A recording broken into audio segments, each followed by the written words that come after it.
I never thought I'd be that guy who ends up here, but honestly, I'm not sure what else I could be called right now. My name's Mike, and I've been married to Lisa for about 6 years. We had what you'd call a decent relationship. Nothing too dramatic, no huge fights, just the usual ups and downs. We live in this small, eco-friendly house downtown, trying to do our part for the environment. It's a bit quirky, but we got used to it, especially since Lisa's always been obsessed with sustainability and reducing her carbon footprint. That was kind of our thing, eco-conscious living, resource sharing, all that. But lately, I'd started noticing little things.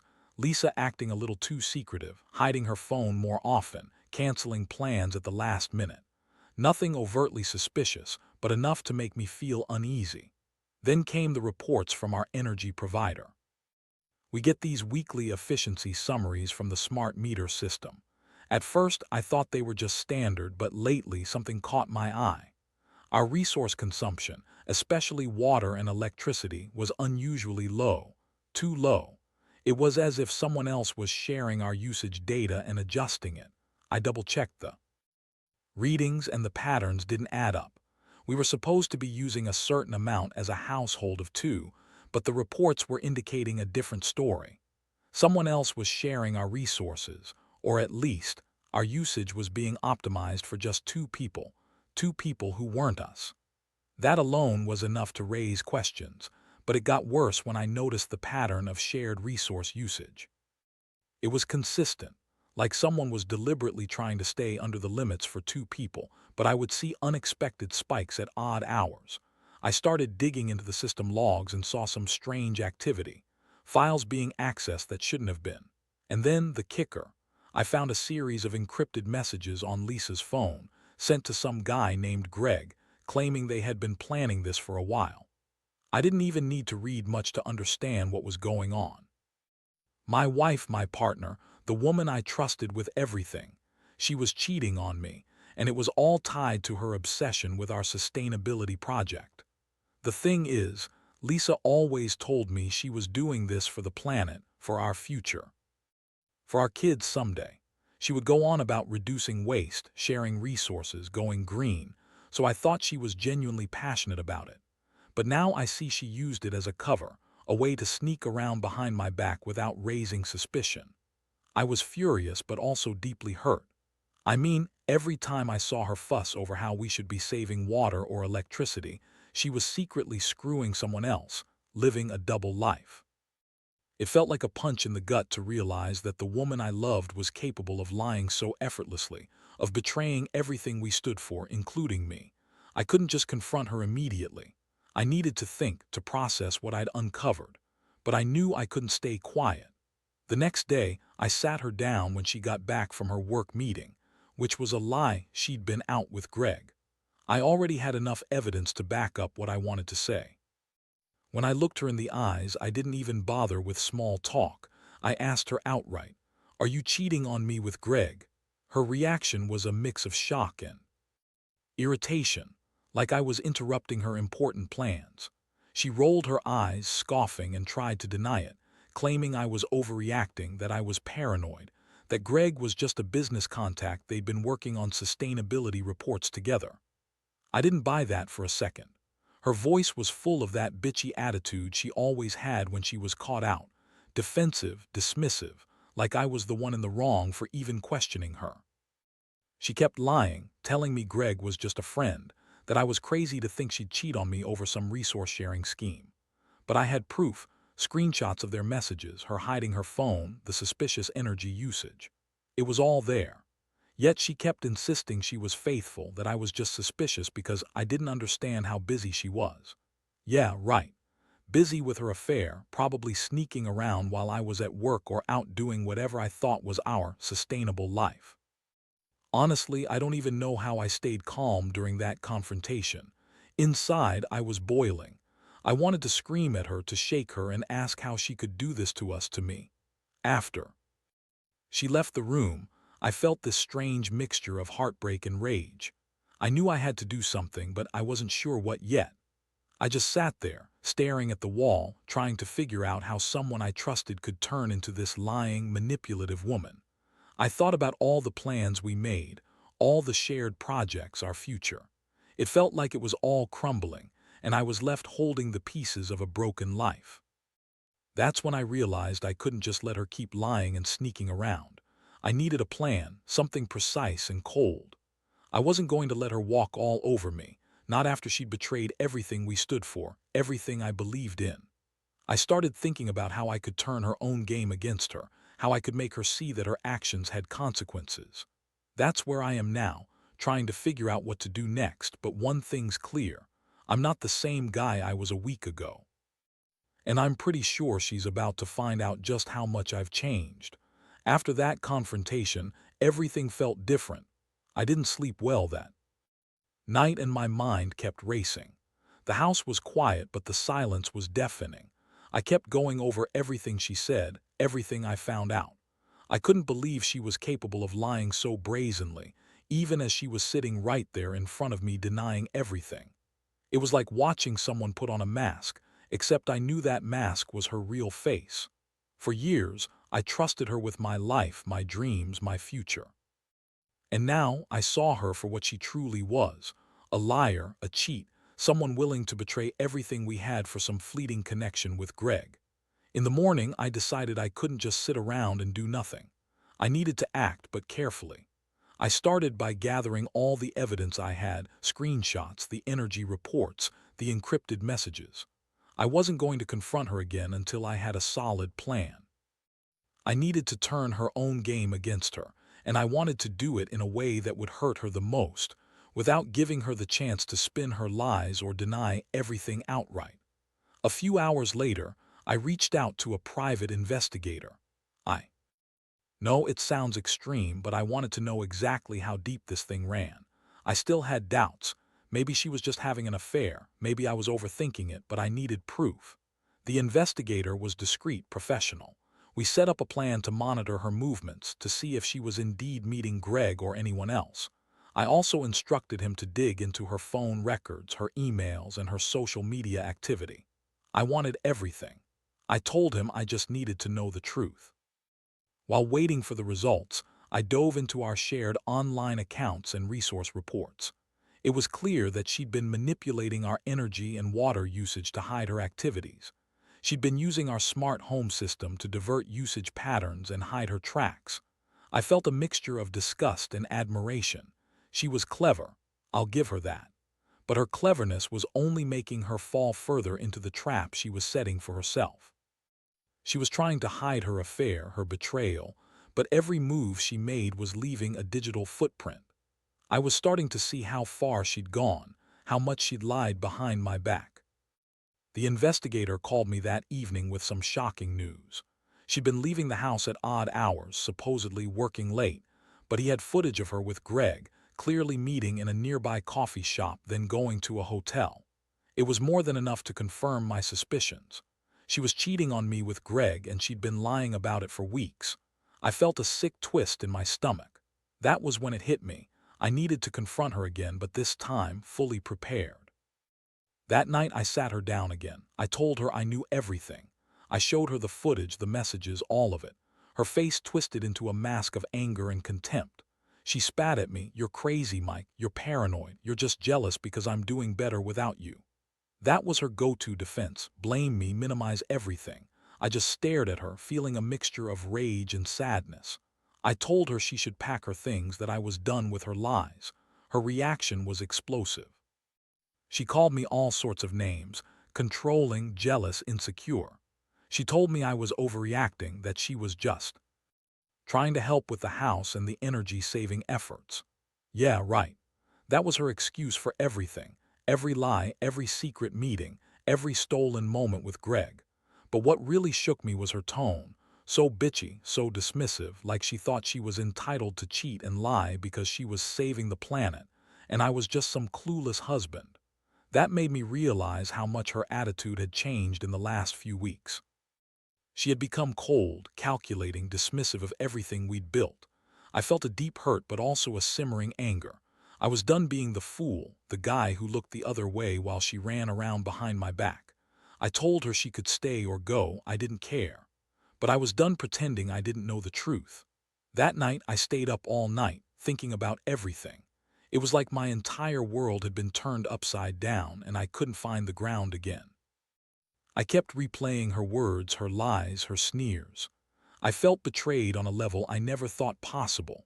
She had lied about her feelings, about her intentions, even about her commitment to our life. I wondered how long she'd been planning this, how much she'd been pretending to be the perfect wife while secretly sneaking around. The next day, I decided I couldn't keep pretending everything was normal. I needed to make a move before she could spin her lies further. I started drafting a plan to expose her, publicly if needed. I wanted everyone to see her for what she really was, a lying, cheating woman who had shattered everything we'd built. It was time to take control of the situation and face the fallout. I knew it wouldn't be easy. I knew it would hurt. But I also knew I owed myself the truth, and I wouldn't let her keep living her double life in silence. I spent the next couple of days feeling like I was walking through a fog. Every time I looked at her, I could see the cracks in her facade, those little sneers she gave when she thought I wasn't paying attention, the way she dodged my gaze when I asked about her whereabouts.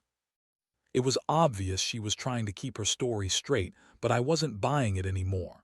I had enough proof to make her realize she was caught, and now I needed to figure out how I was going to handle this without losing my mind completely.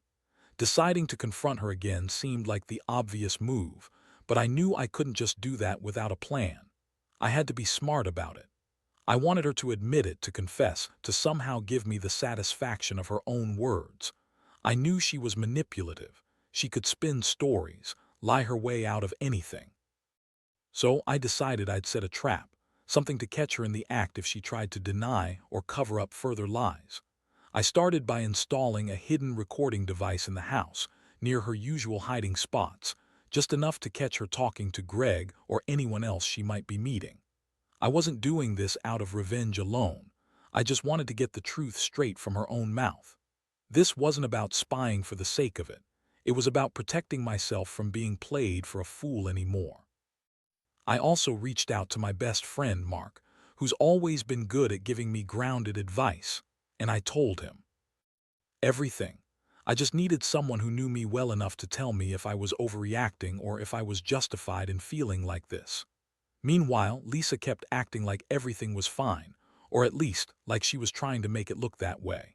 She'd come home late, pretend to be exhausted, and throw out vague excuses when I asked about her whereabouts. I played along, knowing her game but also constantly watching her, waiting for her to slip up again. It was like walking on a razor's edge. One wrong move and I'd lose my temper, or worse, say something I'd regret.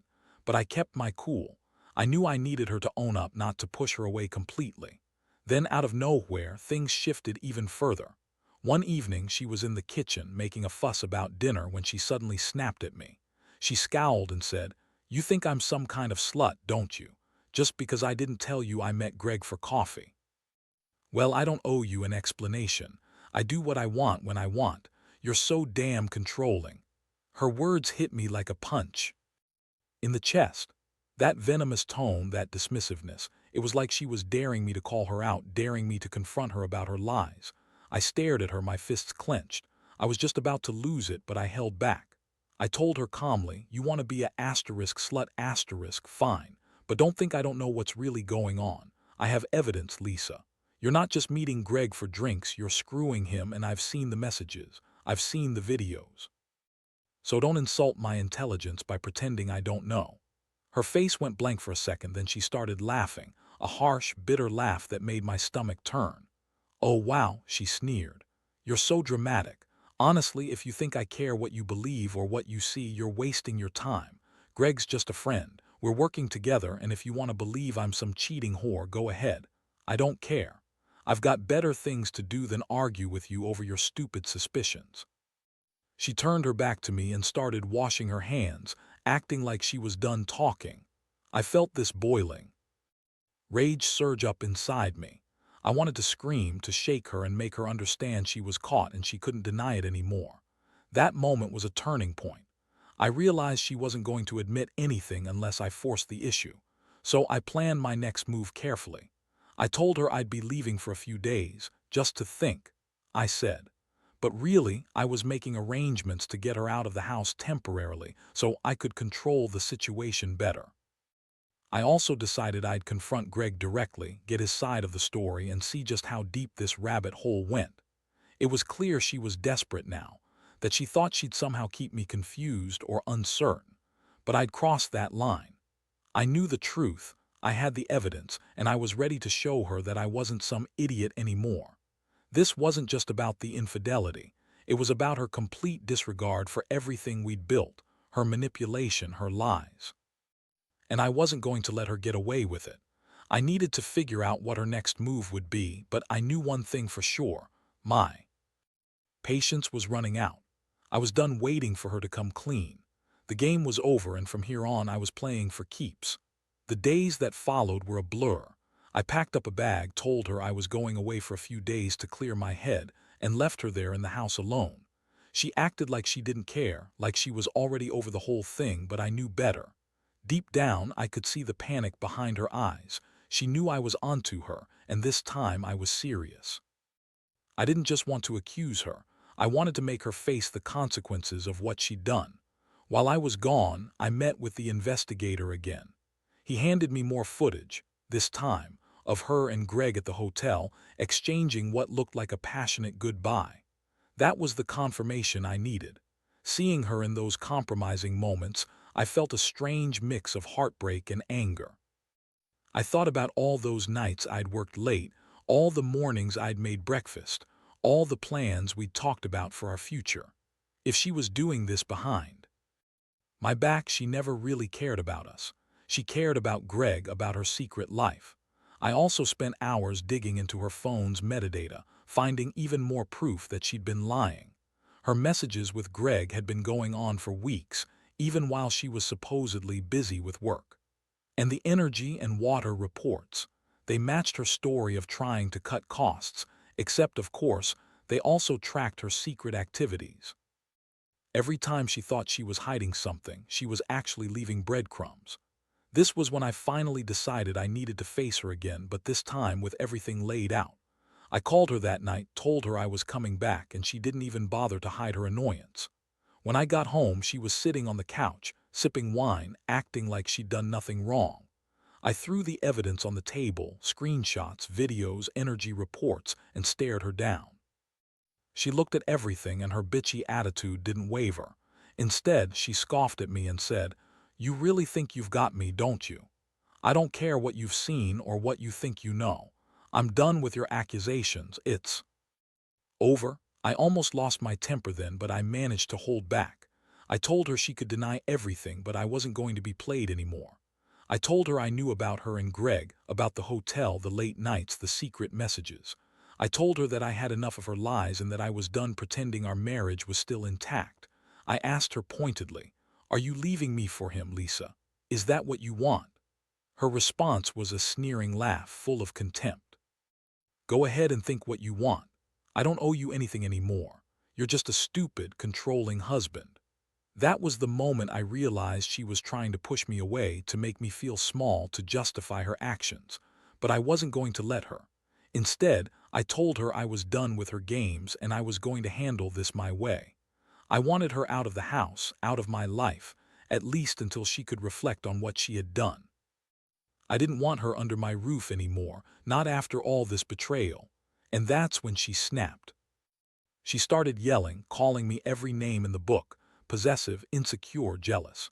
She accused me of spying and stalking her, even claimed I was the one cheating because I was so obsessed with catching her. I just looked at her, feeling the cold distance grow between us. She was trying to turn things around, make me the villain, but I'd already seen through her lies. I realized she didn't care about the marriage, about us. She only cared about Greg and whatever escape she thought she was getting. That night I stood my ground. I told her she needed to leave, and she finally stormed out, slamming the door behind her. I felt a strange mixture of relief and emptiness. It was over, or so I thought. I knew I'd never trust her again, not fully. And I understood that everything I believed about us was shattered. She'd been living a double life, and I had the proof to prove it. The hardest part was knowing that the woman I loved, the woman I thought I knew, was capable of betraying me so completely. I kept asking myself how I hadn't seen it sooner, how I'd missed the signs, but deep down I knew the truth. I'd been blindsided by someone I thought was my partner, my soulmate. Now I was left with the aftermath. My house was quiet, her things were gone, and I was trying to piece myself back together. I kept replaying everything, trying to understand how my life had come to this point. The betrayal cut deep, but I also realized I had to move forward. I couldn't stay stuck in the pain forever. I'd lost a lot, but maybe, just maybe, I had also gained clarity. The person I was before her betrayal was gone, replaced by someone who knew better, someone who refused to be played for a fool anymore. And as I looked around my house, I promised myself I'd rebuild, that I'd learn from this nightmare, and that I'd come out stronger on the other side. The weeks that followed were the hardest I've ever experienced. Honestly, I felt like I was walking around in a daze, like my mind kept trying to catch up with the reality I'd been shoved into.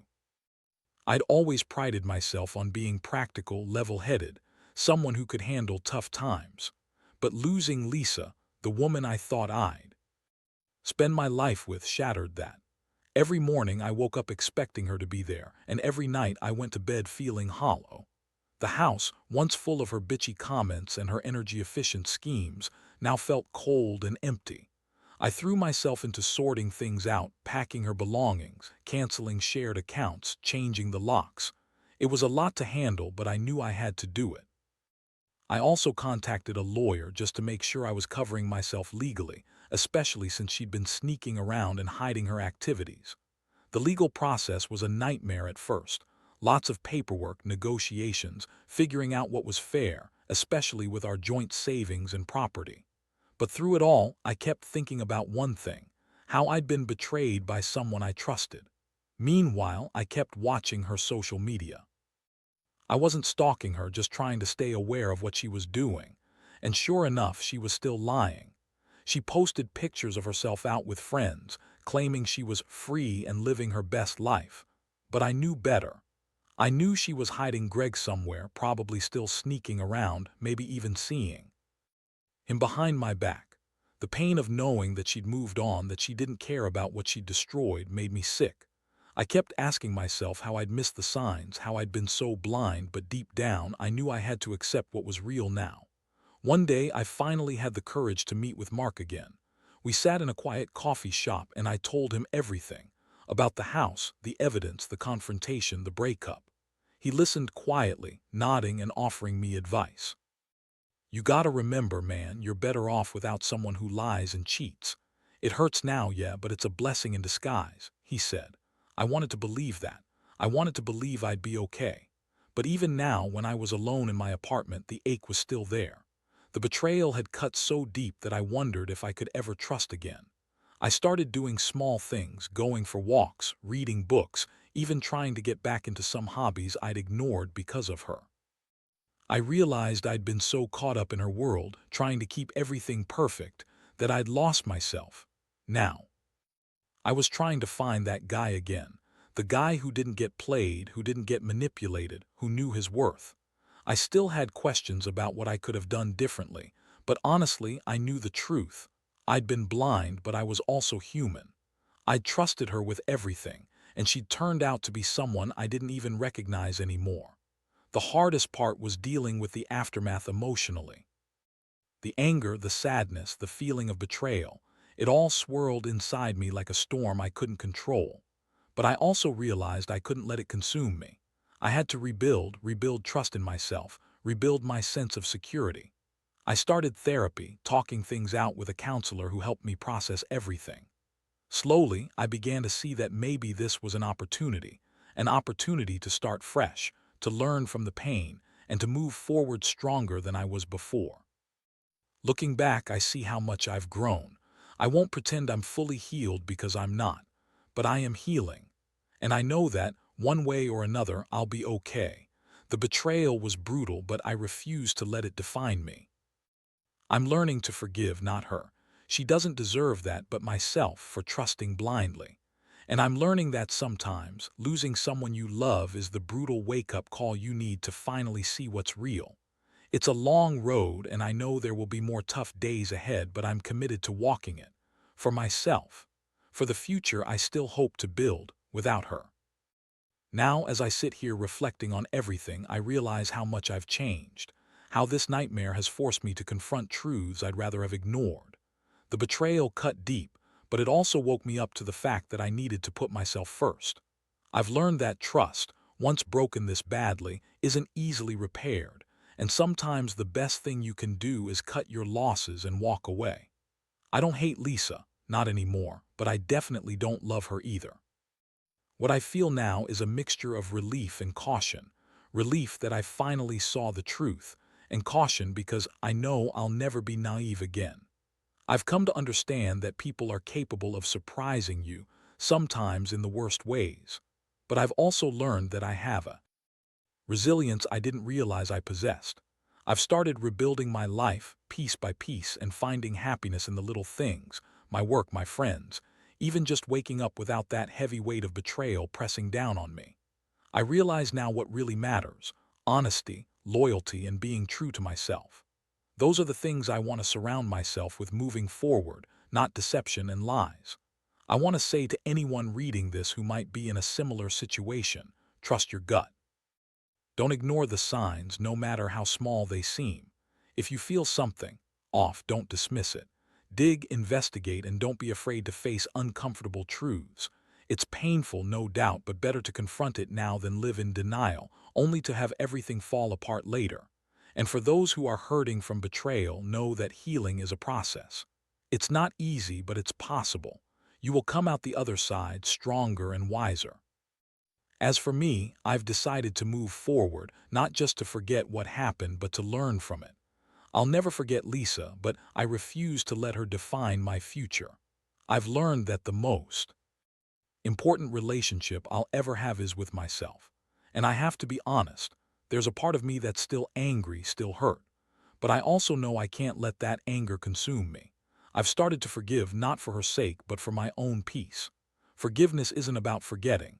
It's about accepting what happened and choosing to let go of the pain that's holding me back. In the end, I suppose this whole experience has been a harsh lesson in trust, resilience, and self-worth.